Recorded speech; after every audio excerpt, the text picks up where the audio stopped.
Çfarë do t'i thoshe ti një vajze që si ty, është gjimnaziste, mund të gjendet përpara kësaj diagnoze? Do t'i thoja që nuk është fundi botës, që është një sindrom, e cila është e vërtet që në të ardhmen mund të ketë lidhje me patologji të ndryshme, por është diçka që mund të mbahet në kontroll, me suplemente, me medikamente, por kryesorja është stili i jetesës.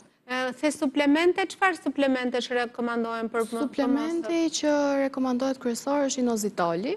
Inozitoli është një suplement i cili jepet për të rritur cilësinë e vezëve dhe ndihmon shumë në ovulim, në cikël, por duhet të ketë shumë kujdes masa. Po, mu kujtua tani që e ka përmendur edhe ginekologja që... Sasia që merret e inozitolit. Mirë, të gjithën këtë me rekomandimin dhe me lidhjen me mjekun. Patjetër, e gjitha me është suplement, por gjithsesi ndihmon shumë për të gjitha simptomat.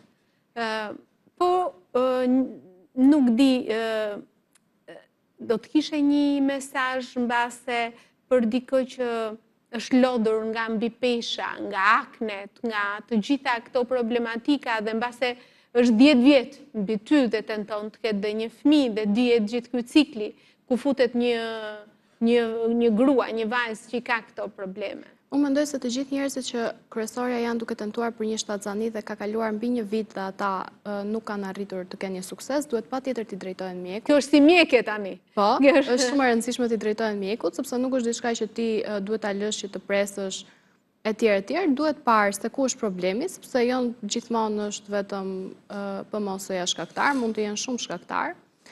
Përveç kësaj, përveç pjesës së infertilitetit, do t'i thoja që duhet të ketë durim, duhet t'i japi koneve trupit të vet, duhet patjetër që të ketë shumë besim. Besim.